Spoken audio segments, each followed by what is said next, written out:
Good afternoon, everybody. As always, my name is JC, and welcome to my channel, Everyman's Thoughts.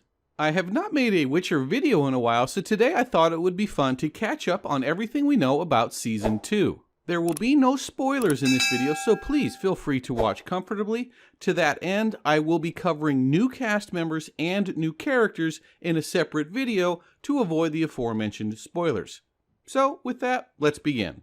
Let's talk big picture first. The season will have 8 episodes and will focus entirely on the book The Blood of Elves, which is the third in the series.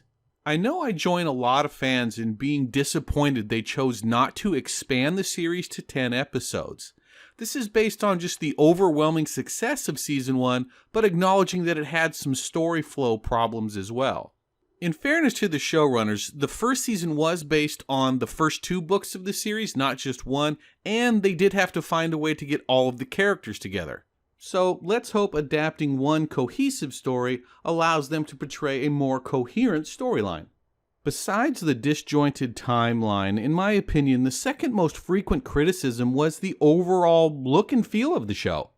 This was certainly a recurring theme in my interactions with people of Polish or Eastern European descent. Well, apparently the good people at Netflix were listening and they've made some huge upgrades. Lucinda Wright was brought in as the new costume designer, Rob Cameron as the new set director, Howard Weaver will be the new landscape artist, and interestingly enough, Industrial Light and Magic has been brought in to help with CGI. We can already see Lucinda's positive impact with the upgraded armor for both Geralt and the Nilfgaardians. Rob Cameron came over from Game of Thrones where he won multiple Emmys. Howard Weaver also came over from Game of Thrones. I had a little trouble finding out information about his biography, but given the quality of where he came from, I'm willing to give him the benefit of the doubt. ILM's name speaks for itself, and I have no doubt that disastrous dragon from Episode 6, Rare Species, plays a big part in why they're here. Now let's talk release date. On April the 2nd, the official Witcher Twitter account sent out this photo denoting that filming had concluded. Using the standard minimum 6 months of post-production and given the show's history, I'm guessing the first trailer will air on or about Halloween, with the show itself being released during the holiday season of Thanksgiving to Christmas.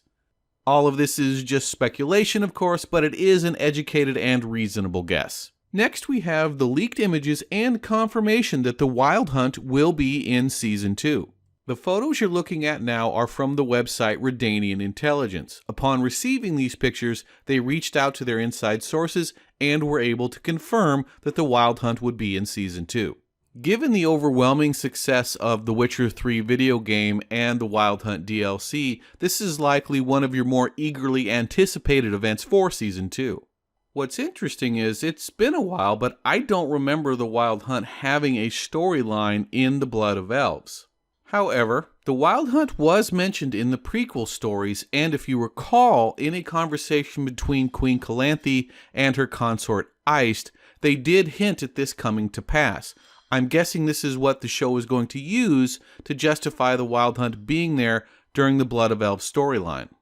This, of course, then revisits the question, will 8 episodes provide enough screen time to allow the showrunners to present a coherent story, particularly considering they are now injecting original content into the 3rd book. Based off of the first season, I have to say I'm a little bit skeptical. Next, we have a little thing to warm some hearts out there. Leaked videos confirmed that there will be a reunion between Geralt and Yennefer. As expected, we have no details about the reunion, only that it is going to happen. If the story stays true to the books, the reunion should happen later in the season, but that is certainly no guarantee. And finally, I want to talk about Cahir and the Nilfgaardians. Even after a full season, Cahir remains a badly underdeveloped character. Despite his prominence in the books, to this point in the show, he remains a two-dimensional, disposable villain. Well, in a Reddit interview, the primary showrunner, Lauren Hissrich, addressed this issue. She spoke about adding context to Cahir, Fringilla, and all of the Nilfgaardians so the audience may understand things from their perspective and not, quote, just think that they were insane. In yet another interview, Miss Hitchrich mentioned spending more time exploring the elves and dwarves. For the audience, both of these were points of contention, so this is good news. In fact, I'll go so far as to say I believe dwarves need an entire redo if this show wants to step up to the next level. Well guys, that's it for me today. Please consider hitting the like button, or better yet, subscribing to my channel, and I will see you next time.